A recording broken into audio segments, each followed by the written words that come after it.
spinalis. Maka dari itu, bila ada sebuah masalah atau gangguan di medulla spinalis, gejalanya akan sangat-sangat nyata atau sangat-sangat elokuen. Selebih dari itu, berbagai penyakit memiliki predileksi untuk struktur ataupun jaras tertentu. Maka dari itu sangat penting untuk kita belajar mengenai anatomi medulla spinalis dan juga sangat penting untuk kita mengenali sindrom-sindrom tertentu.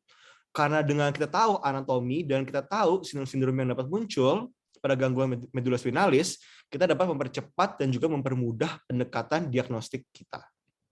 Oke, kita lanjut ya. Nah, apa aja sih kunci-kunci penegakan diagnosis topis daripada medulla spinalis? Kalau yang belum pernah lewat neuro, diagnosis topis adalah merupakan diagnosis berdasarkan anatomi atau lokasi sebuah lesi di sistem saraf pusat.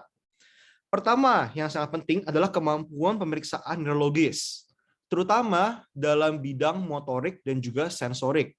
Ya, ini nggak cuma sebatas kita cuma tahu ada raba atau enggak ya.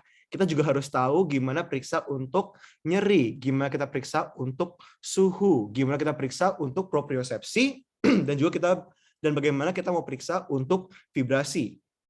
Kenapa? Karena gejala-gejalanya itu akan berbeda karena beda-beda jaras itu bertanggung jawab untuk beda-beda gejala itu. Selain itu juga penting kita tahu mengenai landmark dermatom. Ya, jadinya misalnya di puting itu dermatom berapa, di pusar itu dermatom berapa, ya, di ibu jari di kelingking itu dermatom berapa, ya. Selain itu juga kita juga harus tahu pemahaman anatomi jaras-jaras yang melintas medulla spinalis. Nanti sebentar lagi kita akan tahu bahwa medulla spinalis itu diorganisasi secara longitudinal atau panjangnya dan juga sesuai potong lintang. Ya, kita harus tahu beberapa jaras-jaras penting yang melewatinya di medulla spinalis dan di mana dia melewatinya. Oke, nah tapi ini adalah sebuah kunci penting ya. Kapan sih kita harus curiga terdapat gangguan pada medulla spinalis? Ya, kita harus curiga ada gangguan medulla spinalis bila ada gejala-gejala atau tanda-tanda motorik ataupun sensorik yang bilateral yang tidak melibatkan kepala ataupun wajah. Ya, jadi kalau ada kesemutan atau ada kelemahan pada anggota gerak, wajib kita pikirkan gangguan di medulla spinalis dalam diagnosis banding kita. Oke, kita mulai ya. Pertama dengan anatomi, ya. Jeng-jeng, anatomi sangat penting ya pada neuro ya guys. Jadi ini agak jebakan Batman. Kalian hari ini selain belajar sindrom juga harus belajar anatomi saraf, ya, terutama anatomi medulla spinalis. Nah, yang pertama, apa sih medulla spinalis? Yang kayak tadi saya bilang, itu seperti jalan tol sistem saraf pusat, ya. Dia tuh panjang, mulanya itu di foramen magna, berarti benar-benar di bawah tengkorak dan berakhir di kurang lebih L1 pada dewasa. Tapi pada anak kecil itu bisa sampai bawahnya L3, ya. Maka dari itu, kalau kalian tahu ada tindakan lumbal fungsi, itu nggak boleh di atas L1. Wajib biasanya kita tuh pasti di bawah L1. Karena pas di bawah L1 itu udah nggak ada serabut saraf, udah nggak ada medulla spinalis, tapi adanya adalah cauda equina. Medulla spinalis sendiri itu dibagi menjadi 31 segmen, ya. 31 segmen itu strukturnya seperti ini medulla spinalisnya. Dan dari medulla spinalis itu di setiap segmen itu keluar sepasang saraf spinal atau spinal nerve. Dan satu spinal nerve itu terdiri dari dua serabut, dari dua radix atau dua root itu dua akar. Ada akar dorsal dan ada akar ventral. Akar dorsal itu membawa impuls-impuls sensorik. Akar ventral atau anterior itu membawa impuls-impuls anterior. Mereka bergabung membentuk sebuah spinal nerve. Ya, di setiap segmen itu ada dua pasang spinal nerve. Berarti ada 31, ya. Itu ada 31 segmen daripada medulla spinalis. 31 ini dibagi menjadi 4 segmen yang penting. Sebenarnya 4 segmen sih ya. Ada segmen cervical, ada segmen torakal, ada segmen lumbal, dan ada segmen sakral. Cervical itu ada 8 pasang saraf, ya, 8 segmen. Torakal ada 12, lumbal dan sakral masing-masing ada 5, dan coccyx ada 1. Ya. Nah, kan ini kan ada 31 segmen, tapi kan medulus spinalis kok cuma bisa berakhir sampai L1. Ya. Maka dari itu di bawah L1 sebatas ini itu udah nggak ada medulus spinalis. Tapi saraf-sarafnya itu akan dibawa oleh cauda equina atau serabut-serabut saraf yang ada tuh di intrakanalis medula, ya. Maka dari ini juga sangat penting kita tahu perbedaan antara tinggi vertebra dan tinggi dermatom atau tinggi medula spinalisnya. Misalnya, lesi yang ada di L1 itu mengenai di tingkat vertebra L1 itu mengenai tingkat medula spinalis setinggi S4 atau S5, ya. Ini jebakan. Jadinya kita harus tahu nih ada perbedaan antara tinggi medula spinalis dan tinggi tulang belakang. Ya. Nah, ini tuh adalah di bagian tubuh, ini adalah peta dermatom, ya. Peta yang dipersarafi oleh segmen-segmen masing-masing daripada medula spinalis, ya. Dan ini landmark-nya, ya. Kita mulai. Di yang paling kecil di jari manis kita itu C8, setinggi C8. Di puting itu T4, ya. Di pusar itu T10. Dan di kristal iliaka atau di pinggang kita itu L1. Ya. Jadi kita nggak usah hafal semua lapisan atau semua daerah anatomis yang dipersarafi oleh medula spinalis. Kita cuma harus tahu kurang lebih landmark-landmarknya, dan selain itu kita hitung aja. Misalnya kita ada curiga nih, ada lesinya itu setinggi abdomen, tinggi sini, ya. Jadi kita nggak harus hafal itu di mana, tapi kita kira-kira aja. Kita bisa hitung di puting, kita hitung di umbilikus, lalu kita kira-kira hitung. Jadi berarti itu pasti di antara T4 dan T10. Ya guys, jujur sih menurut gue kalian nggak usah hafal ini untuk dermatom secara pasti, ya. Kalau pas gue koas, gue tuh bawa buku catatan, dan di belakangnya itu gue ada peta dermatom, gue print. Ya, jadi kalau ada pasien, ada yang masalah dermatom atau gimana, gue buka aja, terus kita lihat, gue lihat. Lama-lama kalau kalian sering latihan, itu akan hafal sendiri. Oke. Nah, tadi kan itu kan organisasi medula spinalis secara potong lintang. Ya, sekarang kita belajar, potong longitudinal. Sekarang kita belajar mengenai potong lintang. Ya. Medula spinalis itu terdiri dari 2 substansia, substansia grisea dan substansia alba, sama seperti pada otak atau cerebrum. Tapi ada bedanya, medula spinalis itu terbalik, ya. Kalau di otak kan lapisan paling luar itu adalah gray matter atau substansia grisea, ya. Korteks itu semua substansia grisea. Dalamnya itu substansia alba. Kalau medula spinalis itu kebalik, dalamnya abu-abu, luarnya putih, ya. Dan dari gray matter itu dibagi lagi, ya. Ada secara umum itu dibagi menjadi 3 bagian, ya. Yang paling belakang atau dorsal itu diisi oleh badan-badan neuron yang aferen. Aferen berarti masuk, ya. Maka dari ini terisi oleh neuron-neuron yang sensorik. Bagian ventral atau anterior itu diisi oleh neuron-neuron eferen, neuron-neuron yang keluar. Maka dari itu isinya adalah motorik.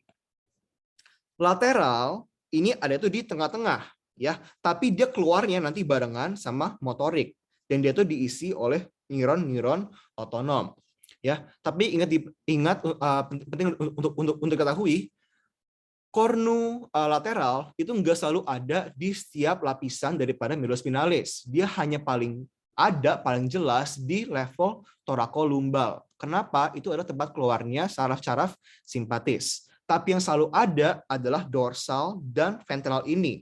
Dorsal sensorik dan ventral motorik, ya. Dan seperti kita ketahui, medula spinalis itu banyak banget saraf-saraf yang melewatinya, ya. Sangat banyak jaras-jaras yang melewati medula spinalis. Kalau mau hafal ini semua silahkan, tapi pasti nanti akan pusing sendiri, akan bingung sendiri, ya. Untuk menegakkan diagnosis topis, kita hanya perlu tahu mengenai 3 jaras, ya mungkin 3 jaras ditambah otonom, ya. Apa aja 3 jaras itu? 3 jaras itu adalah 2 sensoris dan 1 motorik, yaitu jaras, ya, jaras DCML, spinotalamika, dan kortikospinal. Percayalah, kalau kalian udah hafal, udah tahu 3 jaras ini, diagnosis topis pada sindrom medulus spinalis itu akan sangat-sangat mudah. Ya. Nah, jaras-jaras yang melewati medulus spinalis itu dibagi 3. Ya, ada jaras-jaras yang ascendens, ada jaras-jaras yang descendens. Jaras-jaras ascendens adalah jaras-jaras yang sensorik, yang dia itu naik ke otak, ya berarti di medulus spinalis dia impulsnya itu naik, berarti dia membawa impuls dari saraf-saraf perifer dan dibawa ke atas ke otak. 2 jaras yang penting kita tahu untuk melakukan diagnosis topis pada medulus spinalis itu adalah DCML dan spinotalamicus. DCML nama lainnya adalah dorsal column medial lemniscus pathway. Ya gue bego, gue lupa nulis itu secara lengkap ya. Dorsal column medial lemniscus pathway. Jaras ini ada banyak banget nama-namanya. Nama lainnya adalah jaras dorsal column doang, atau jaras posterior column, atau kalau ada yang hafal anatomi dalam Latin, nama lainnya adalah fasciculus cuneatus dan fasciculus gracilis. Nama-nama itu beda semua, tapi semua satu ya. Itu semua nama yang aneh-aneh itu semua mengarah ke jaras DSML. Ya. Lalu juga ada jaras spinotalamika, ya, ascendens. Dia membawa dari perifer ke otak, ya. Nah, jaras-jaras ascendens ini biasanya itu terdiri dari 3 orde neuron. Berarti dari otak sampai ke ujung tangan atau ujung manapun di jaras ini itu terdiri dari 3 neuron. Ada 2 sinaps berarti ya. Ada 3 neuron dan 2 sinaps yang menghubungi dari otak kita ke saraf perifer. Ya. Dan di medulus spinalis cenderung dia tuh ada di bagian belakangnya, di bagian dorsal daripada medula spinalis. Lalu ada jaras-jaras descendens. Ya, jaras-jaras descendens adalah jaras-jaras yang turun. Ya, berarti dia tuh pindah dari otak, dia mengirim impuls ke otot-otot. Ya, dia itu bersifat motorik. Nah, berbeda dengan jaras-jaras ascendens, jaras descendens itu terdiri dari 2 neuron doang, ya, hanya 2 neuron dan 1 sinaps, ya, berarti dari otak ke otot untuk pergerakannya itu hanya terdiri dari 1 sinaps dan 2 neuron, ya, 2 neuron dan 1 hubungannya. Dan pada medulus spinalis dia cenderung adanya di bagian ventral. Nah, sekarang kita akan lanjut ke 3 traktus ini, DCML, spinotalamicus, dan kortikospinal. Sebelum kita lanjut, ada beberapa hal yang penting kita perhatikan saat belajar mengenai traktus. Ya, ini adalah highlight yang kalian perlu keep in mind saat kalian belajar mengenai jaras-jaras neurologis. Pertama, kita harus tahu fungsinya. Ya, kita harus tahu peran klinis daripada jaras itu. Kortikospinal, motorik, spinotalamika, nyeri dan suhu, DCML, propriosepsi, vibrasi, dan diskriminasi. Ya, kita harus tahu fungsinya. 2, kita harus tahu jumlah neuronnya. Ya, dalam kata arti lain, kita mau tahu ada berapa sinaps ya yang ada di jaras itu. Ya, kalau kita lihat di antara DCML, spinotalamicus sama kortikospinal itu hanya ada 1, kalau enggak 2 sinaps, ya, 2 neuron atau 3 neuron. Lalu kita harus tahu struktur asal dan akhir daripada jarasnya. Kita harus tahu di mana dimulai jarasnya dan di mana berakhir jarasnya. Ini kalau lupa, ingat aja dengan namanya. Karena namanya sendiri sebenarnya itu udah merupakan nama ini, struktur asal dan akhir. Kortikospinal, mulanya di korteks, akhirnya di spinal. Ya, spinotalamika, mulanya di spinal, akhirnya di talamus. Ya, seperti itu. Kalau DCML itu beda sendiri karena dia itu banyak banget ya. Dan sebenarnya dia itu bukan traktus tapi fasciculus, tapi lebih kayak bundle of fibers ya. Terus kita harus tahu landmark anatomis apa saja yang dilewati ya. Jadinya ini kenapa ini penting? Karena ini sangat membantu untuk melakukan diagnosis topis. Ya, jadi kita mau tahu nih lokasi mana-mana saja yang bisa kena, yang bisa bikin gejala-gejala di jaras tersebut. Ya. Lalu, karena kita tahu di otak kita itu menyilang ya. Otak kanan kita berfungsi untuk badan kiri dan otak kiri kita berfungsi untuk mengendalikan tangan kanan kita. Tapi yang kita bisa lupa adalah kapan dia menyilangnya. Karena enggak semuanya menyilang di otak. Ada jaras-jaras yang nyilangnya di otak, ada jaras-jaras yang nyilangnya di bawah ya. Jadi juga penting kita tahu kapan dia menyilangnya. Lalu kita juga harus tahu lokasi pontong lintangnya di medula spinalis. Ya. Oke, kita lanjut dengan jaras kita yang pertama, jaras spinotalamika. Jaras spinotalamika atau traktus spinotalamika fungsinya adalah untuk nyeri, rasa suhu, dan raba kasar.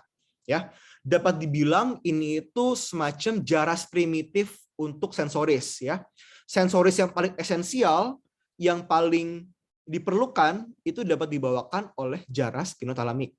Dia itu jaras yang ascendent, sensorik ya. Sensorik. Dan karena dia ascendent itu dibawa oleh 3 neuron dan 2 sinaps. Ya. Nah, pertama dia itu dibawa dari kulit ya, dari kulit dan ujung-ujung kulit kita. Dia itu dibawa oleh saraf-saraf yang tidak termielinisasi. Ya, saraf-saraf kecil diameternya dan tidak termielinisasi dari bawah dari kulit atau dari perifer kita, dia itu satu serabut masuk ke medula spinalis dari belakang, dari dorsal, ya, dari sini. Berarti dari kulit masuk medula spinalis itu melewati dorsal seperti semua sensoris. Nah, dari sini dia sebenarnya itu nggak langsung masuk ke dalam substansi gelatinosa ya. Substansi gelatinosa itu adalah nama nukleus daripada spinotalamicus ya. Dia itu nggak langsung bermuara di medula spinalis. Sebelum dia bermuara, dia bisa naik atau turun 2 tingkat seperti ini ya. Jadi ini orang masuk, tapi sebelum masuk dia bisa naik atau dia bisa turun 1 sampai 2 tingkat. Ini apa maksudnya, Dok? Ya, misalnya di T4 ya, di daerah puting, dia masuk ke medula spinalis, sebelum dia bermuara, dia bisa turun ke T6 atau bisa naik ke T2. Di T2 atau T6 baru dia pindah ke neuron berikutnya. Ya. Nah, setelah dia bermuara di belakang, di dorsal, dia akan baru pindah ke neuron berikutnya. Neuron berikutnya mulai dari substansi gelatinosa, lalu dia akan langsung menyilang ke sisi lainnya. Ya, berarti spinotalamika penyilangannya itu di setiap level dia masuk. Ya, beda dengan jaras lain. Ingat ya, spinotalamika pas dia masuk dia langsung menyilang. Dia nyilangnya di medula spinalis. Nah, setelah dia nyilang, dia masuk ke jaras-jaras spinotalamicus anterior dan lateral. Ya, di sini ada tempatnya dia naik. Ini lateral, ini anterior. Lateral itu lebih untuk nyeri dan suhu. Anterior itu lebih untuk tekanan atau raba kasar. Jujur, untuk klinis yang kita paling perhatikan adalah hanya yang lateral, hanya untuk nyeri dan suhu. Itu yang paling mudah kita menilai. Nah, dari sini kita bisa lihat dia itu juga ada organisasi dalam medulanya, ya, dalam potong lintangnya. Yang paling medial itu yang servikal, ya, dan yang paling lateral itu ada yang sakral, ya. Berarti servikal, torakal, lumbal, sakral itu terorganisasi dari medial ke lateral. Kenapa ini penting? Karena nanti pada satu sindrom, misalnya pada sindrom center cord syndrome, itu kan mengenai perasaan di anggota gerak atas lebih dari perasaan di anggota gerak bawah. Dan ini adalah alasannya. Karena bagian medial itu kena terlebih dahulu. Dan bagian medial adalah bagian-bagian yang servikal. Nah, dari sini, dari jaras spinotalamik, dari spinotalamik lateral, dia terus akan naik. dia terus akan naik lewat brainstem sampai akhirnya dia akan berhenti di talamus. Ya, itu adalah perjalanan neuron kedua. Ya, dari dorsal column dia menyilang mengikuti lokasi traktus lateral dan dia akan naik di sisi kontralateralnya sampai dia sampai ke talamus. Setelah sampai di talamus, dia akan estafet lagi bersinaps dengan neuron ketiga. Neuron ketiga, ya, dia itu yang berpindah dari talamus hingga sampai ke korteks, ya, terutama korteks yang mana? Korteks postcentralis. Ini adalah korteks yang adanya di lobus parietal, dan ini adalah lobus korteks yang berfungsi untuk sensoris. Semua sensoris akhirnya akan sampai ke korteks ini, ya. Berarti itu adalah perjalanan daripada jaras spinothalamikus, ya, dari saraf ke dorsal horn, dorsal column, ya, dia nyilang dan dia akan naik sampai ke talamus dan sampai ke korteks. Maka dari itu, bila terdapat lesi yang mengenai jaras spinothalamik yang adanya itu di pendula spinalis, dia akan ada hilang rasa nyeri, suhu, dan raba kasar yang kontralateral. Kenapa kontralateral? Karena dia nyilangnya di medula spinalis. Dan kalau kenanya di otak, dia juga dapat merupakan lesi kontralateral karena dia pas masuk langsung menghilang.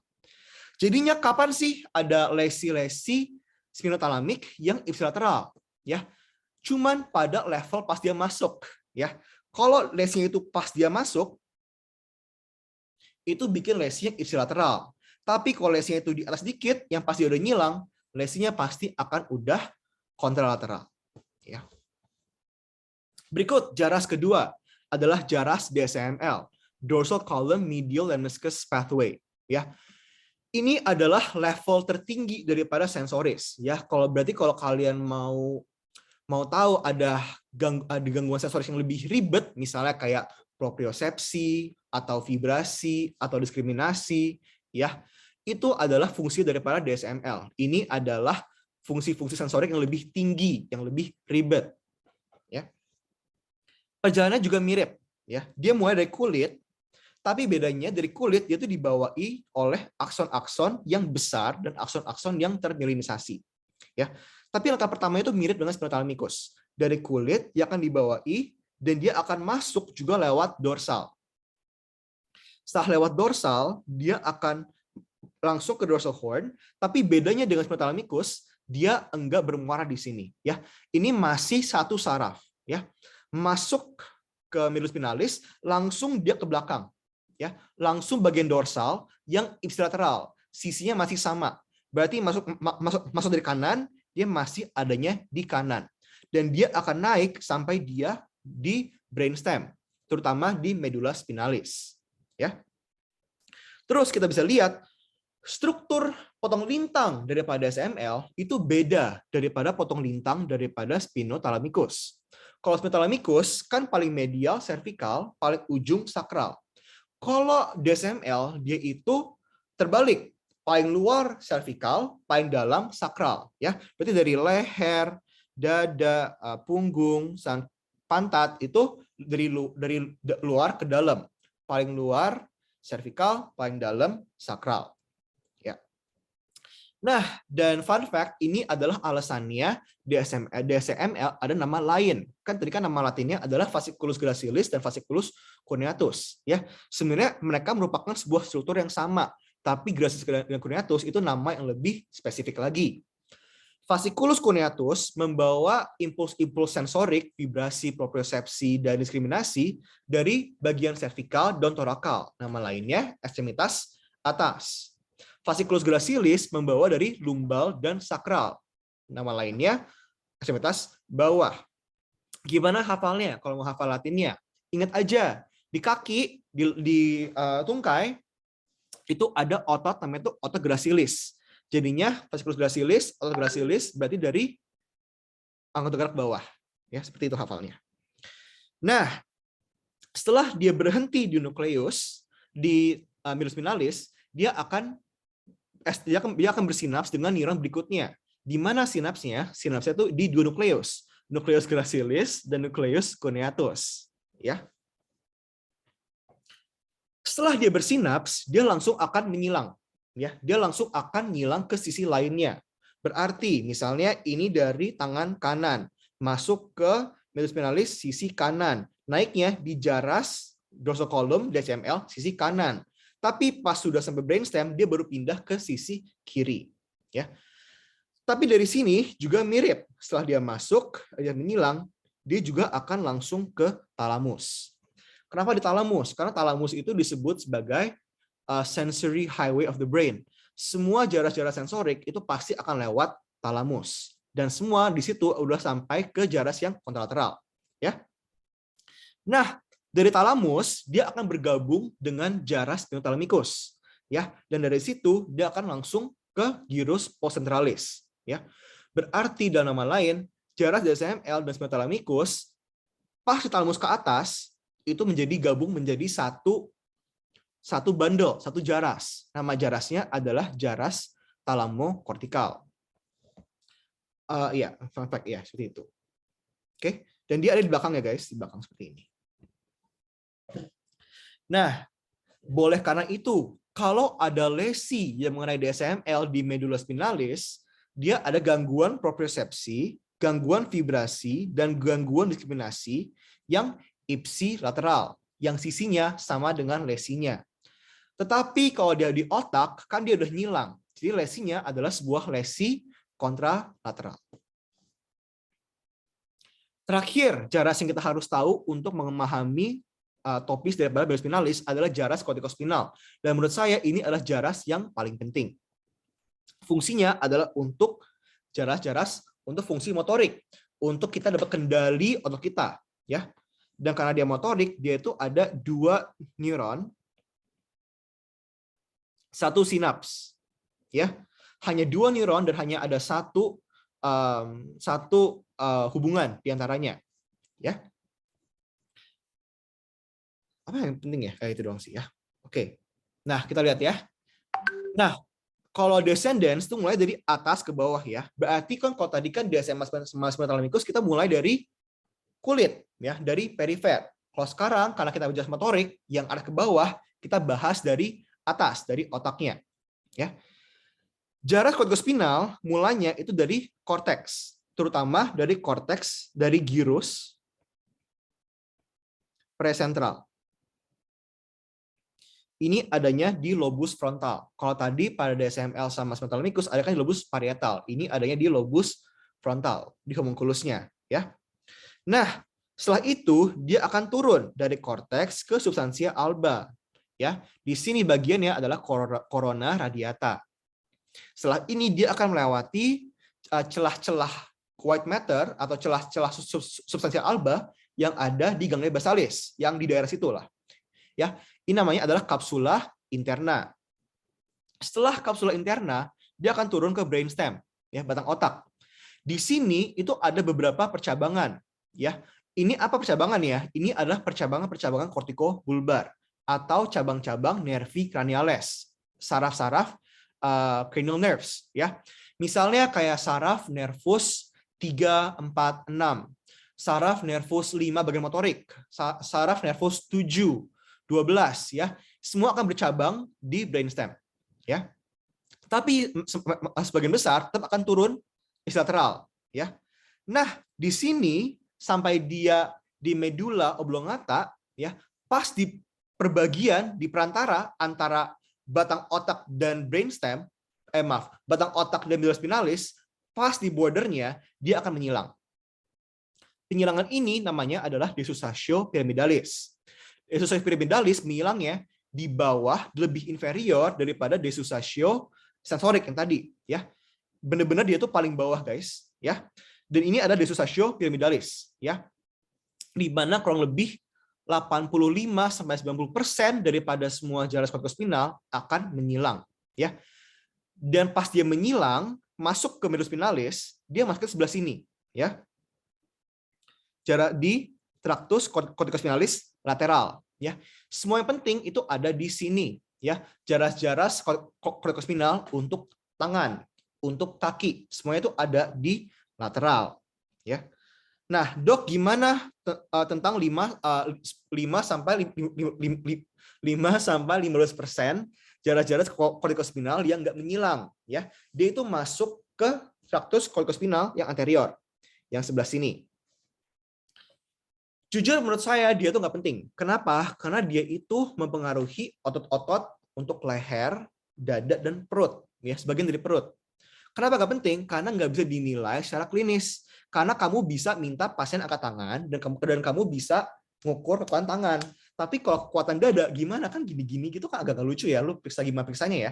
Jadinya untuk jaras kortikospinal anterior itu emang penting untuk diketahui ada, tapi secara klinis dia itu tidak terlalu relevan, ya.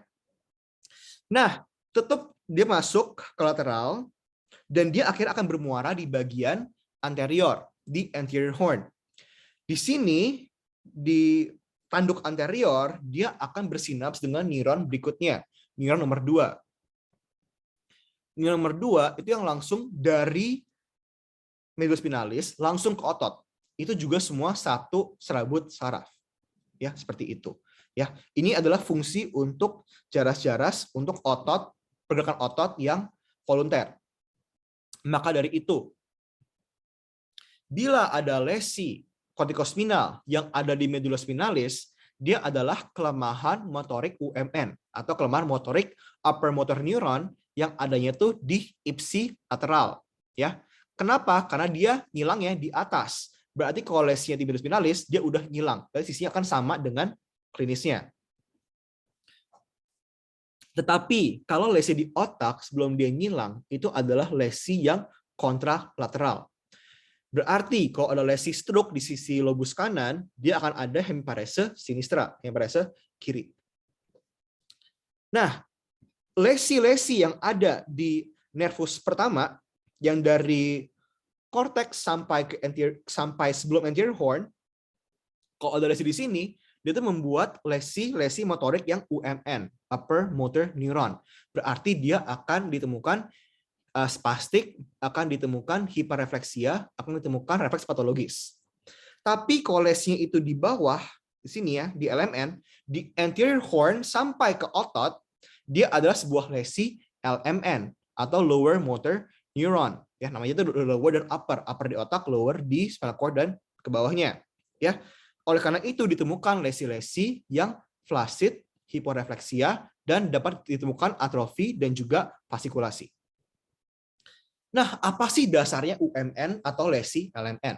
Ya, kita pertama harus tahu mengenai satu struktur, namanya itu sebuah reflex arc. Ya, terutama reflex arc yang monosinaptik, yang hanya ada satu monosinaps, ya. Reflex arc itu cuma terdiri dari dua neuron, ya. Neuron sensoris, ya, yang fungsinya adalah untuk menerima impuls daripada otot, dan neuron eferen, neuron motorik, yang fungsinya adalah untuk menjalankan sebuah refleks, ya. Jadi kalau ada stimulus itu akan dikirim lewat nervus aferen, langsung dibawakan, distimulasi ke neuron berikutnya, motorik, dan itu akan dibawa ke ototnya lagi. Dan itu dapat menmunculkan sebuah refleks. Ya, itu adalah kondisi sebuah refleks arcus refleks monosinaptik. Tetapi pada kondisi normal, refleks itu akan dimodulasi. Dia akan dihambat oleh sebuah jaras lainnya, ya, jaras-jaras aksesori atau jaras-jaras modulasi daripada jaras kortikospinal. Fungsinya adalah untuk memodulasikan refleks itu supaya refleks yang kita muncul enggak lebay, ya, supaya enggak kaku, supaya enggak rigid, supaya agak lentur, ya. Oleh karena itu, kalau ada lesi UMN yang di atas, ya, yang kenanya di jaras kortikospinal, dapat ditemukan ditemukan fitur-fitur UMN, ya, spastisitas, hiperrefleksia, dan refleks patologis. Kenapa? Karena neuron yang fungsinya adalah untuk memodulasi, untuk menginhibisi, itu rusak. Berarti refleks arc ini dapat berjalan tanpa ada yang mengontrolnya, ya. Tetapi kalau kenanya itu di bawah, benar-benar udah putus hubungan saraf antara otot dan medulus spinalis.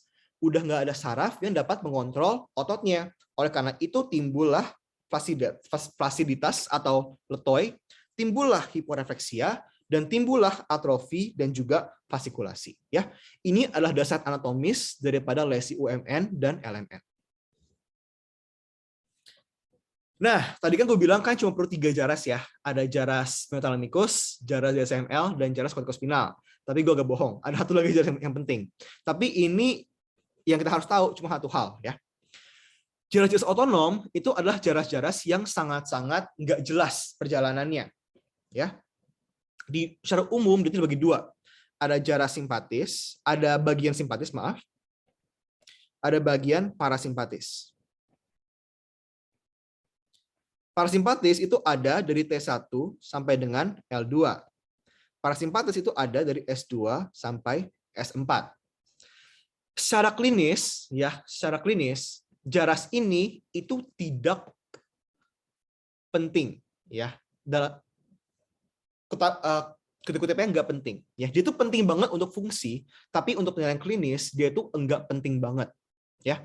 Tapi emang ada beberapa keyword yang penting. Misalnya kalau kena di T1 itu dapat timbul sindrom Horner.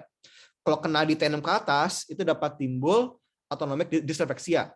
Tapi itu sangat langka dan sangat susah kenanya, ya. Untuk jaras otonom yang kita harus tahu untuk menegakkan topis spinalis hanya adalah fungsi ini. Fungsi sakral S2 sampai S4. Terutama perannya dalam rektum dan perannya dalam vesika urinaria. Perannya untuk membantu kita kencing dan perannya untuk membantu kita buang air besar, ya. Lesi yang ada di atas S2 itu dapat bikin inkontinensia yang neurogenik, ya. Terutama kita bahas dalam konteks vesika urinaria nih ya. Itu dapat membuat sebuah neurogenic bladder. Ini adalah lesi UMN untuk kandung-kandung kemih, ya.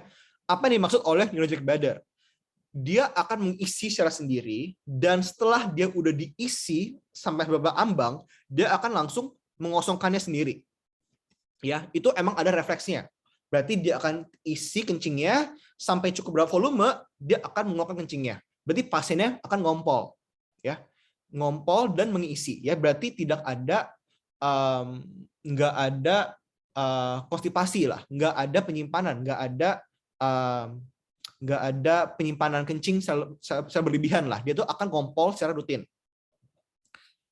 Tapi kenanya di S2 ke bawah, ini udah LMN versi kandung kemihnya. Yang ada adalah overflow incontinence.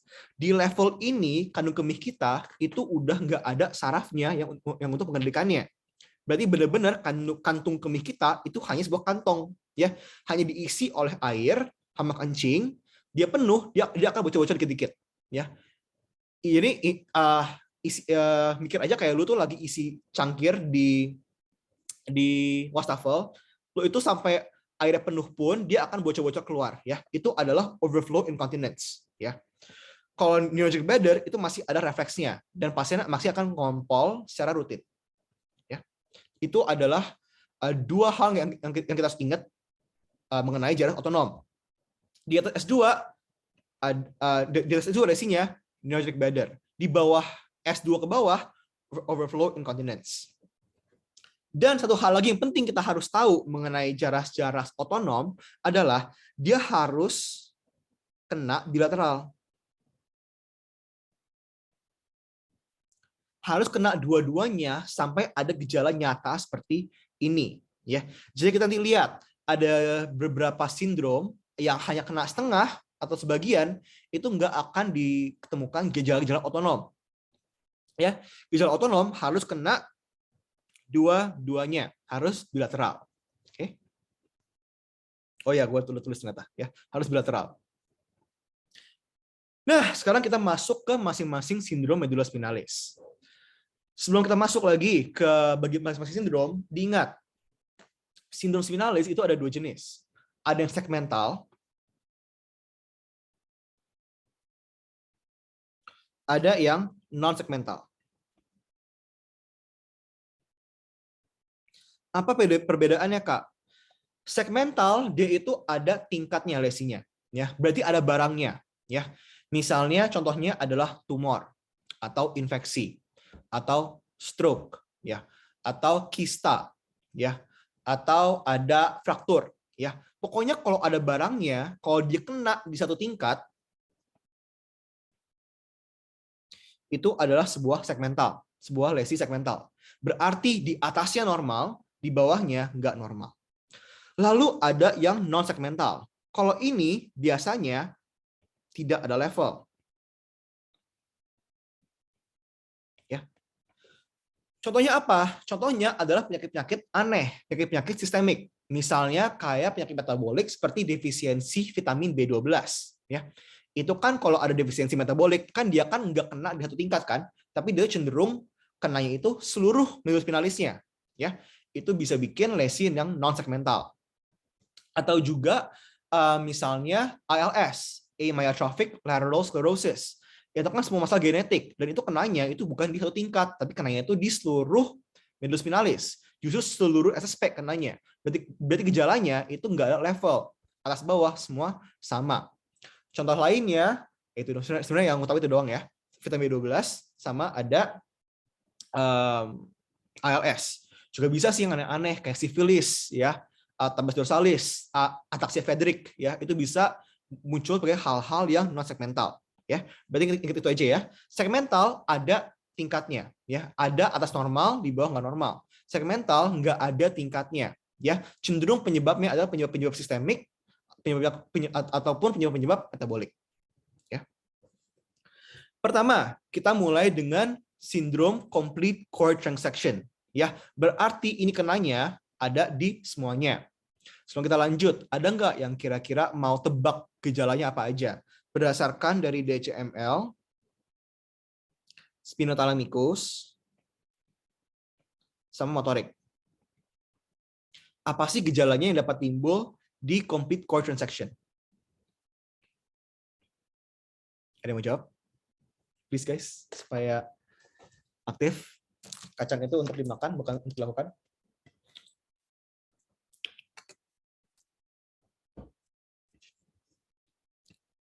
Oke. Complete core transaction kan kena itu semuanya. Berarti DHML, spinothalamikus, dan motorik semuanya itu kena. Ya, berarti semua hal di bawah ini, semua level di bawah tempat lesinya akan ditemukan masalah DHML, spinothalamikus, dan motorik. Kan ini kan kurang lebih semuanya kan. Berarti ada hilang dari semua fungsi setinggi motorik, sensor, dan otonom di bawah tingkat lesinya. Misalnya seperti ini ya. Ada lesi segmental di C8. Berarti C8 ke bawah ya, dari dada sampai ke kaki ya, dan sebagian tangan itu hilang perasaannya dan hilang kapasitas untuk bergeraknya ya. Kalau di T10 kenanya, ya berarti kenanya di kaki doang. Kalau di L1 juga kena di kaki doang ya. Ya. Oh ya, dan itu juga satu hal yang penting ya. Ini ada pola-polanya. Kalau ada lesi medulus spinalis tinggi cervical, biasanya yang timbul adalah tetraparese atau tetraplegia. Kenanya di torakal atau lumbal, kenanya itu adalah paraparese atau paraplegia. Ya, berarti kalau ada complete contraction, kan DHML kena, berarti udah otomatis nggak ada propriosepsi, nggak ada vibrasi, nggak ada diskriminasi. Spinothalamic kena, ya, nyeri nggak ada, suhu nggak ada, ya, itu sama DHML kan itu kan udah semua sensorik, berarti sensorik udah hilang semua. Motor juga hilang, ya, udah nggak bisa gerak-gerak lagi, ya, berarti di bawah itu udah nggak ada fungsi sama sekali, ya. Tapi ini juga penting, gejala nggak harus komplit, nggak harus total, ya. Apa maksudnya? Berarti misalnya ada lesi C8. Di bawah C8 itu nggak harus benar-benar pasiennya itu plegi, nggak harus benar-benar pasiennya nggak ada perasaan. Tapi yang penting semuanya itu udah terganggu. Berarti di bawah C8 itu mungkin udah ada kebas-kebas, mungkin udah ada kilangsan nyeri, dan mungkin udah ada kelemahan. Motoriknya udah nggak 5 lagi, mungkin 3, mungkin 2. Ya. Tapi itu masih masuk ke complete core transaction. Ya. Nah, transaksi akut itu dapat menyebabkan shock spinal, yang ditandai oleh kelemahan LMN, retensi urin sampai hari sampai minggu. Ya, berarti kadang-kadang lesi di medulla spinalis itu nggak sesuai teori, ya, nggak langsung semuanya itu UMN. Kalau penyebabnya akut cukup cepat, misalnya kayak trauma atau stroke atau infeksi, dia tuh bisa bikin spinal shock. Berarti fitur-fitur yang ditemukan adalah lesi LMN. Tapi minggu depan atau 2 minggu lagi baru ditemukan lesi-lesi UMN. Ya, itu ada fase adaptasi kurang lebih. Dan yang penting untuk diketahui, lesi C di atas C3 untuk complete contraction itu adalah fatal. Kenapa fatal? Karena di C3 itu penting, itu ada satu saraf yang keluar daripada nervus spinalis adalah nervus phrenicus, ya. Dan nervus phrenicus fungsinya adalah untuk kontrol pernapasan, terutama diafragma. Jadinya kalau ada lesi motorik di C3 atau ke atas, otomatis udah putus jalan untuk pernapasan kita. Jadi kita akan meninggal atau pasiennya akan mati karena gagal nafas, ya. Ingat ya, lesi C3 di atas. Apa aja sih penyebab-penyebab daripada complete contraction? Ya, yang pertama adalah trauma. Ya, misalnya pasien KLL atau jatuh atau mungkin kayak apa namanya digantung seperti itu ya. Terus juga infeksi atau autoimun, transverse myelitis atau myelitis transversa. Lalu juga bisa ada abses, lalu juga bisa ada tumor. Gimana sih kita beda-bedainnya? Pertama dari waktu dan dua dari klinisnya. Misalnya, kalau itu suatu hal yang akut banget, ya, yang benar mendadak, ya kemungkinan besar itu kalau nggak trauma, stroke, ya. Tapi kalau munculnya itu dalam hitungan jam atau hari, ya itu mungkin bisa infeksi atau autoimun. Berarti pikirkanlah sebuah myelitis transversa, ya. Tapi kalau timbulnya itu dalam waktu minggu atau udah lama lah, pelan-pelan, udah minggu atau berbulan-bulan, dan ada tanda infeksi, misalnya demam atau nyeri tekan atau tanda inflamasi, pikirlah ada semua abses. Ya, tapi kalau itu nggak ada resiko, terutama pada pasien lansia atau pasien dengan gangguan genetik, ya ada sindrom tertentu, dan pasiennya itu udah gejala itu berjalan dalam waktu hitungan minggu atau sampai berbulan-bulan, pikirlah semua tumor. Ya. Tapi untuk mayoritas workup daripada sebuah gangguan medulla spinalis, biasanya itu digunakan imaging MRI. Ya, biasanya itu MRI.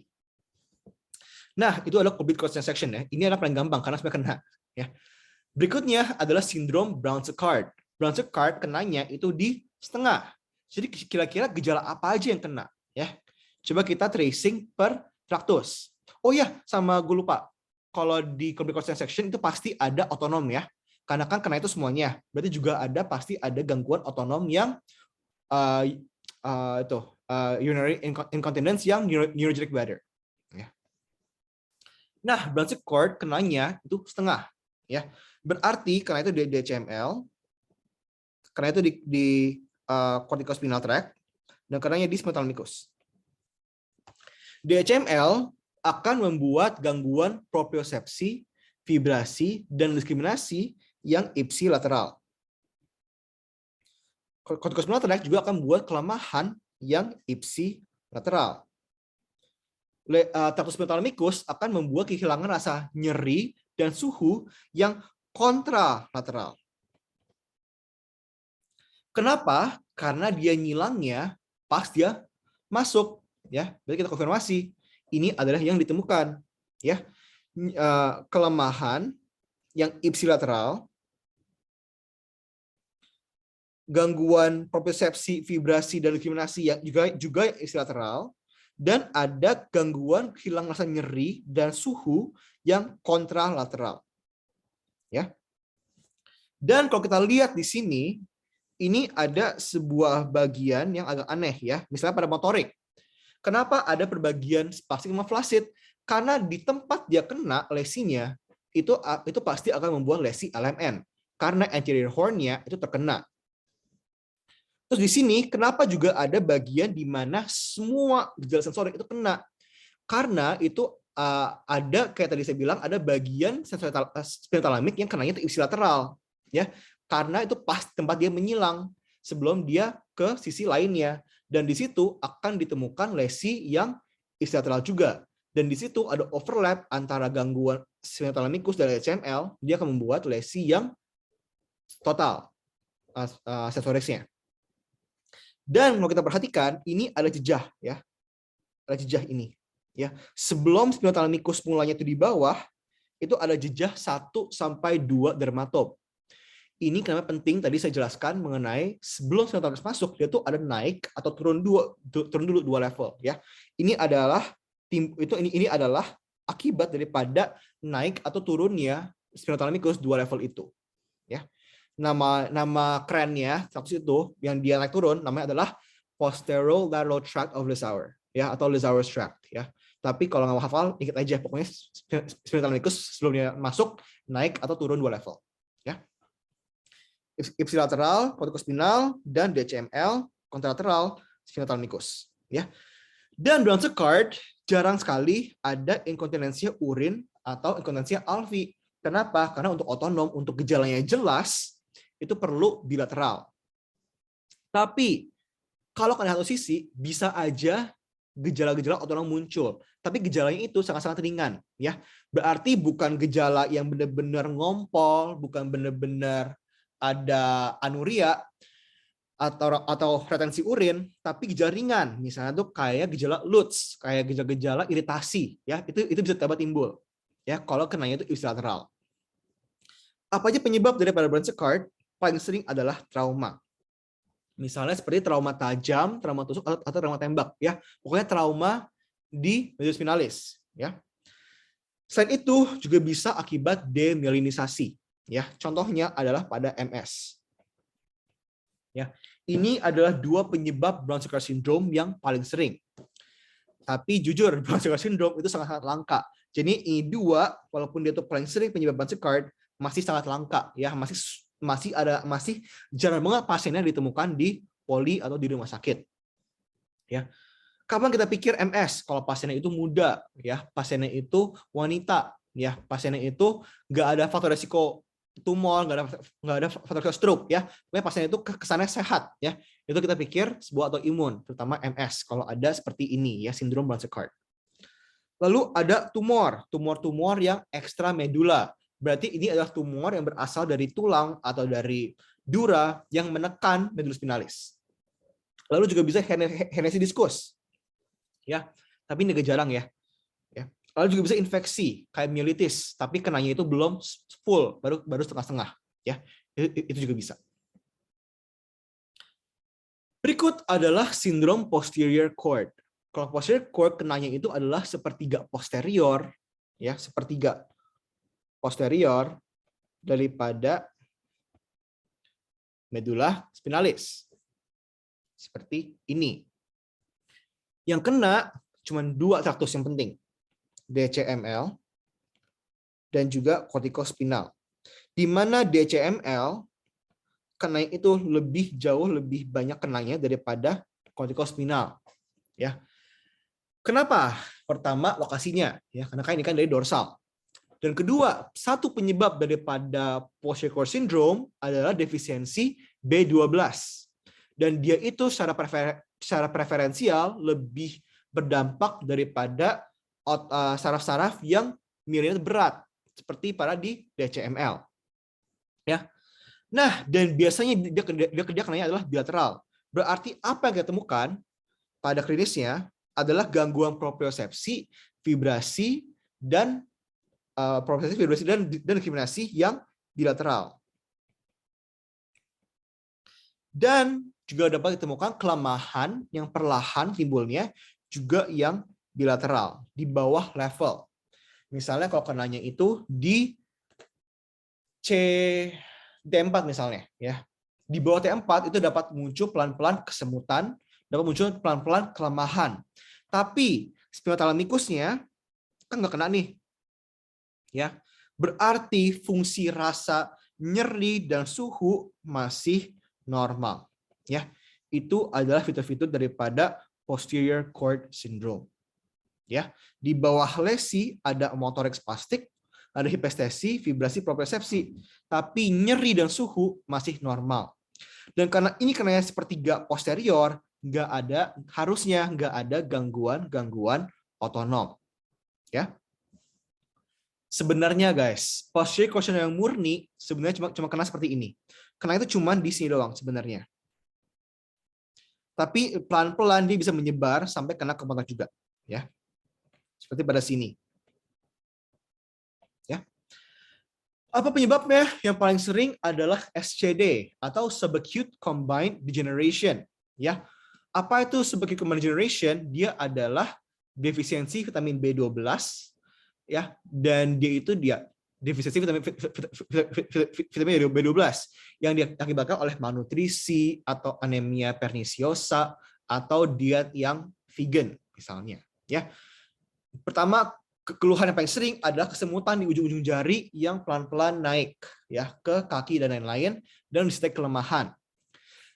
Kalau gue ngomong seperti itu sangat mirip dengan GBS, ya. Tapi kalau ini Kwashiorkor syndrome biasanya pertama dia tuh sangat-sangat pelan, ya. Berarti bejalanya itu nggak cepat ke GBS. Kalau GBS kan dalam hitungan minggu. Kalau ini tuh bisa berbulan-bulan, bisa setahun. Pelan kesemutannya dan predominasi sensorik, ya. Motorik itu baru akhir-akhir. Juga bisa MS, multiple sclerosis, ya. Jujur MS ini masuk ke semua sindrom. Kenapa? Karena MS itu bisa menyerupai semua keluhan neurologis, ya. Lalu juga bisa tabes dorsalis atau sifilis, ya. Juga bisa ataxia Friedreich, ini kongenital, ya. Juga bisa malformasi vaskuler, tumor atau myelopati, ya. Itu kalau kita lihat ya, tumor myelopati spondylotik atau degeneratif vertebra itu dapat timbul di semua sindrom. Kenapa? Karena itu adalah masalah tersering daripada sebuah medulus spinalis. Kalau nggak ada massa, ada fraktur atau tulang patah atau diskus yang keluar dan menekan, ya, seperti itu. Lalu ada anterior cord syndrome. Kalau posterior kenanya sepertiga anterior, ini posterior. Kalau ini kenanya 2/3 anterior. Kenanya itu berarti semua kecuali BCML. Berarti ditemukan kelemahan UMN dan ditemukan gangguan nyeri dan gangguan suhu yang bilateral di bawah lesinya. Ya, tapi vibrasi, propriosepsi, dan diskriminasi itu masih intak. Penyebab yang paling sering adalah anterior spinal artery syndrome atau sindrom ASA. Kenapa ini penting? Kenapa penyebab spinal artery? Karena itu adalah distribusi arteri daripada arteris spinalis anterior. Arteris spinalis anterior memperdarahi 2/3 anterior daripada medulus spinalis. Ya, jadi kalau ada sumbatan di sini, udah nggak ada yang kasih darah, ada iskemia, ya. Berarti otomatis 2/3 anterior langsung semuanya habis. Ya, neuronnya kelaparan dan neuronnya akan mulai mati. Dan juga akan ditemukan gangguan otonom, inkontinensi urin atau ALFI, ya. Karena otonom ada ya, bisa di sini adanya. Ya, atau di sini. Ya. Berarti 2/3 anterior kena otonom, ya. Ya, ini paling seringnya ya, infark atau sindrom ASA. Selain itu juga bisa herniasi diskus dan juga ada myelopati radiasi, ya. Ini biasanya pada pasien-pasien yang kemo atau radioterapi, ya. Jadi habis pasien keganasan, habis terima radioterapi, muncullah kesemutan dan kelemahan, ya, dan lain-lain. Ini adalah anterior cord syndrome. Berikutnya adalah central cord syndrome, ya. Kenanya itu bisa di tengah-tengah, ya. Nah, untuk yang ini kita bisa lihat ya. Yang ini agak tricky. Kita lihat. Sebenarnya kenanya itu dikit ya, palingan ya sensoris dikit, tapi nggak terlalu ya. Motor juga kenanya nggak banyak, dan spinotabik lateral kenanya juga kayaknya nggak terlalu gimana-gimana gitu. Jadi kalau kita bisa pikirkan, kalau lesnya itu kecil, kalau cuma segini, mungkin nggak ada gejala, ya. Mungkin sebenarnya ya, tapi pasti juga masih kena bagian spinotalamicus. Kenapa? Karena ingat guys, di sini adalah tempat penyilangan spinotalamicus. Saat spinotalamicus masuk dari ujung, maaf, dia akan pindah neuron, ya, dan neuron itu akan menyilang kayak gini, naik ke atas, ya. ngilang seperti ini, naik ke atas. Tempat ngilang ini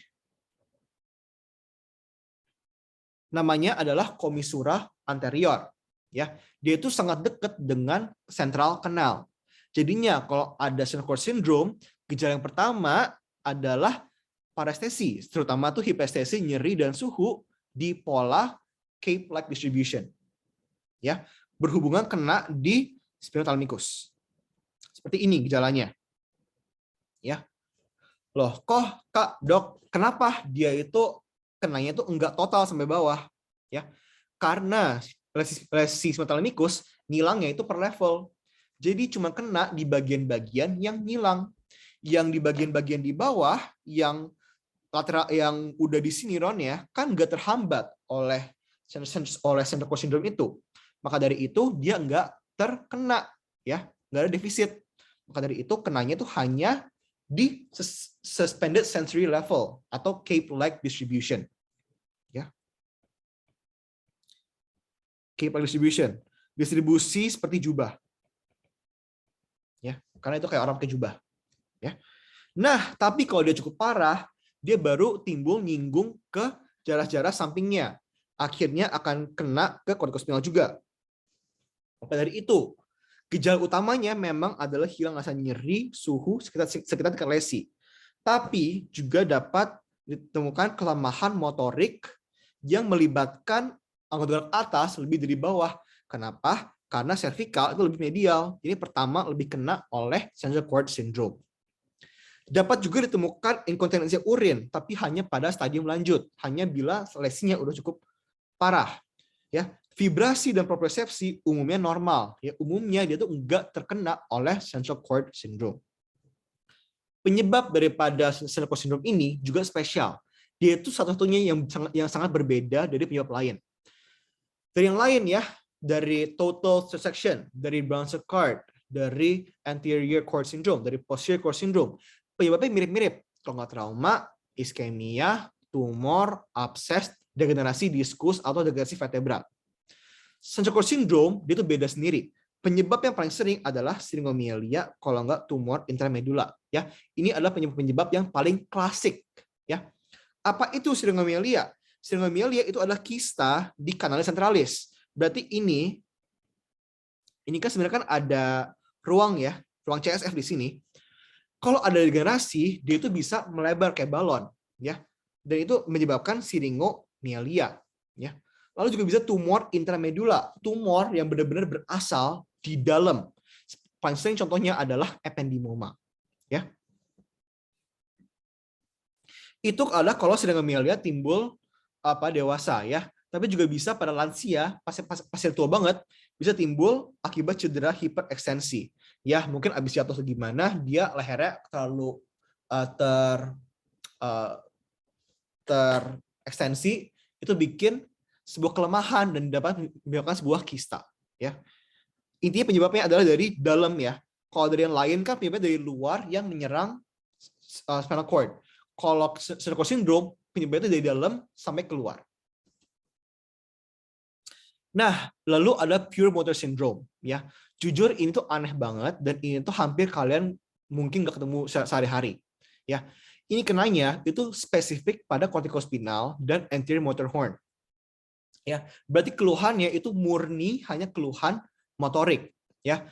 Mungkin di levelnya ada LMN, di bawahnya semua UMN, ya.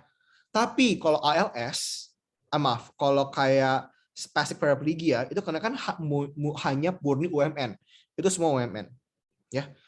Kalau ketemu pasien seperti ini, nggak ada gangguan sensorik, hanya ada motorik, dan dia itu nggak ada level, ya, karena benar semuanya, langsung aja rujuk ke spesialis, ya.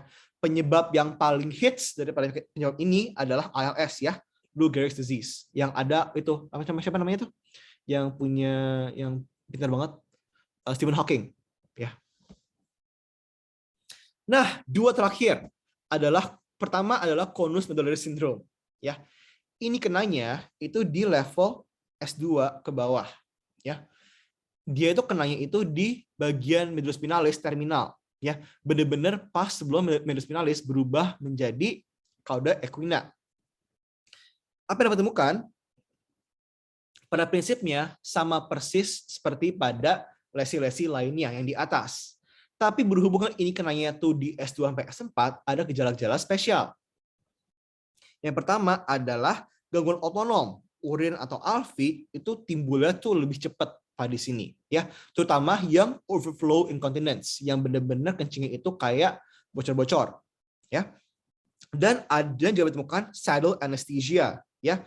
Berarti ada rasa kebas atau rasa hilang atau rasa tebel di daerah saddle, ya, yaitu di daerah S2, S3, S4 sampai S5, ya. Benar-benar kayak di konek motor bagian yang nempel di kursinya, ya. Itu adalah bagian-bagian yang kena. Lalu ada impotensi, ya. Ini juga sama ya, ini kan otonom ya, berarti nggak bisa, kalau cowok nggak bisa naik organnya, ya. Nah, lesi itu pasti kenanya itu di bawah S3, tapi kalau di vertebra itu sekitar vertebra L2. Karena ingat, vertebra kita tingginya nggak sama dengan medula spinalis. Berarti di level L2 kurang lebih itu udah ketemu di sakral, ya. Kalau medularis cenderung kenanya itu bilateral, ya. Cenderung kenanya tuh di dua sisi. Kenapa ini penting? Karena ini untuk membedakan dari sindrom Cauda equina yang temuannya agak mirip, tapi dia tuh cenderung unilateral. Kalau konus medularis cenderung bilateral, ya. Penyebabnya sama aja seperti daripada penyebab lesi di atas. Tumor, trauma, degenerasi diskus, ya. Penyebabnya kalau medula spinalis kurang lebih itu aja, ya, nggak pernah beda. Yang beda adalah sindromnya, tapi penyebabnya biasanya yaitu itu aja, ya. Berikutnya, sindrom Cauda equina. Ini sangat-sangat mirip dengan konus medularis, ya. Tapi bedanya, kalau konus medularis kan karena di spinal cord akhir. Kalau Cauda equina sebenarnya tuh ini adanya tuh di serabut-serabut saraf. Oleh karena itu sebenarnya Cauda equina syndrome bukan merupakan sindrom spinal. Sebenarnya ini tuh udah masuk ke saraf perifer sebenarnya, ya. Tapi karena dia itu masih ada di ruang intradural, ya, dan ruangannya itu benar-benar sebelahan sama spinal cord atau medula spinalis. Berarti lesi-lesi yang dapat menyebabkan gangguan medula spinalis adalah lesi-lesi juga yang sama yang sering menyebabkan sindrom Cauda equina, ya. Dia kena itu di lesi di bawah L2, kalau konus kan kena itu di L2-nya atau L1 L2. Kalau Cauda equina di bawah L2 dan melibatkan saraf L3 ke bawah. Kenapa kalau Cauda equina kenanya itu di bawah L2 tapi malahan lesi malah naik, ya? Kalau tadi kan kalau konus kena kan S2, S3 sama S4, ya. Tapi kok kalau Cauda equina kok kenanya malahan lebih tinggi lesinya? Karena ini, guys. Karena Cauda equina di tingkat itu mulai dari L3 sampai ke bawah. Berarti serabut-serabutnya itu emang ada serabut-serabut yang lebih tinggi dibanding konus medularis. Bedanya, Cauda equina cenderung timbul lebih unilateral, ya. Kalau konus kan timbulnya bilateral. Kalau Cauda equina cenderung muncul itu unilateral, hanya satu sisi. Bisa nggak bilateral? Bisa, tapi lebih sering unilateral. Dan timbulnya biasanya lebih perlahan. Konus medularis biasanya itu lebih akut, ya. Kenapa lebih akut? Karena lesi kecil pun gejala itu bisa besar. Tapi Cauda equina kan lebih banyak ruang-ruangan kosongnya. Jadi gejala yang berarti lesi besar pun, misalnya yang tumor misalnya, itu cenderung gejalanya timbulnya itu lebih perlahan, ya, lebih pelan-pelan. Tapi gejalanya itu kurang lebih sama dengan gejala-gejala dari konus medularis. Bedanya kalau Cauda equina lebih unilateral, lebih perlahan, dan ada gangguan motorik. Karena dia tuh L3 itu bisa kena. Kalau konus medularis itu nggak ada motoriknya, karena dia hanya S3, S4, S5. Kalau Cauda equina masih ada L3, L4, L5, berarti masih ada komponen motoriknya yang ini, ya. Penyebabnya sama, degenerasi diskus, tumor, ya, ini juga sama, ya, ada degenerasi daripada vertebra, ya. Lalu yang langka-langka juga bisa ada arachnoiditis, infeksi ataupun CIDP, ya, kayak GBS tapi lebih kronis. Ya. Ini perbedaannya, guys, antara, kalau masih bingung, antara Cauda equina sama konus medularis. Cordifoliaris cenderung mendadak dan bilateral. Kada equina perlahan dan biasanya itu asimetris, unilateral. Dua-duanya bisa ada nyeri, tapi kada equina nyerinya cenderung lebih berat, ya, lebih berat nyerinya, severitasnya. Cordifoliaris biasanya nggak ada motorik, gejala sama sekali. Kada equina ada motorik biasanya, ada kelemahan tungkai, ya. Sensorik, dua-duanya bisa ada saddle anesthesia. Bedanya kalau pada Cordifoliaris cenderung saddle anesthesia bilateral. Kalau kada equina saddle anesthesianya cenderung unilateral, ya. Dan karena kada equina juga ada L3, L4, L5, S1 juga ada defisit motorik, ada defisit sensorik lainnya yang ditungkai. Lalu ada gejala-gejala otonomnya, inkontinensianya. Inkontinensia pada Cordifoliaris cenderung timbul lebih cepat. Kenapa? Ya karena gejala-gejala S2, S4 itu aja. Tapi kalau kada equina, inkontinensia timbul lebih lambat. Kenapa? Karena gejala itu perlu waktu, ya, untuk iritasi, untuk lama-lama baru timbul otonomnya, ya. Ya, seperti itu sih, ya. Ya, ini rangkumannya ya guys. Ini kalau mau screenshot boleh banget. Ini tuh rangkumannya, sindromnya apa, klinisnya dapat timbulnya biasanya apa saja, dan penyebabnya apa saja. Ini gue sarankan screenshot karena ini penting. Ya, ini berikutnya rangkuman juga. Ini mirip tapi ini sesuai penyebab. Ya, jadi penyebabnya apa, pasiennya kira-kira siapa aja, berapa cepat timbul gejalanya, sindrom yang timbul apa, dan apa penunjang yang diperlukan. Ini gue saran juga kalian screenshot. Oke guys, berikut sudah selesai untuk apa materinya. Ya. Apakah ada pertanyaan? Oh ya guys, sambil nunggu ada yang nanya, tolong dong guys isi formnya. Nggak lama kok guys, palingan cuma perlu waktu 5 menit. Nggak nyampe sih, palingan cuma 30 detik, cuman buka link, klik-klik doang, selesai gitu. Gua screen and share ya. Ya, ada yang mau nanya? Oh ya guys, sambil nunggu ada yang mau nanya, kita ada sesi foto bareng ya guys, sebagai bukti gue kerja hari ini. Tolong guys, kalau ada view nyalain dong, terus kita kayak foto bareng gitu guys. Tolong guys, jangan kacang gue. Kacang itu untuk dimakan, bukan terlakukan. Kalau nggak riak aja guys, riak. Kalau nggak pakai jempol atau gimana gitu. Oke. 1, 2, 3. 1, 2, 3. Ya, thank you guys. Ada yang mau nanya? Tunggu sebentar ya.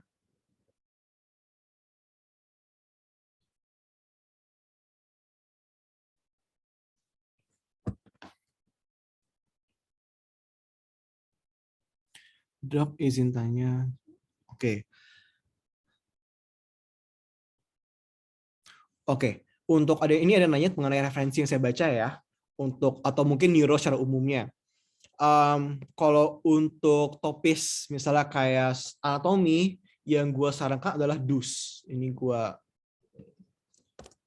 DUS Topical Diagnosis in Neurology. Ini tuh sangat-sangat singkat, nggak singkat sih, tapi dia itu sangat-sangat jelas, ngomongnya juga enak, dan dia itu langsung bahas klinisnya. Jadi dia itu nggak bahas terlalu lama di teori, tapi langsung teori apa ya, kenapa ini penting secara klinis, ya itu DUS. Tapi kalau neurologi secara umum, gue juga saran ini sih ya, Clinical Neurology yang dari Lang. Kalau dia itu lebih klinis, lebih ke A6, PF gitu ya, lebih ke penyakit. Ya, sebenarnya 2 buku itu sih yang gue sarankan kalian baca untuk neurologi ya. DUS untuk topisnya, untuk anatominya, sama Lange untuk interaksi pasiennya ya, untuk mau tahu anamnesis yang perlu tanya apa aja. PF yang perlu kan apa aja gitu-gitu. Gitu sih guys. Ya, jangan lupa ya guys ya untuk isi form feedback-nya. Dan kalau nggak ada pertanyaan, semoga cukup jelas materi hari ini. Kalau masih ada yang mau nanya tapi belum sempat atau masih belum mau tanya-tanya apa, silahkan guys bisa WA gua, nomor gua ada di itu. Kalau nggak langsung aja ke Study Sito ya. Karena kita juga ada Study Sito Classroom ya untuk lainnya. Oke guys, terima kasih ya semua udah meluangkan waktunya hari ini untuk kelas di Sito. Semoga semua sukses masa depan, belajar yang serius. Ya, dan semoga semua jadi TS-TS yang keren semua. Oke, thank you guys. Bye.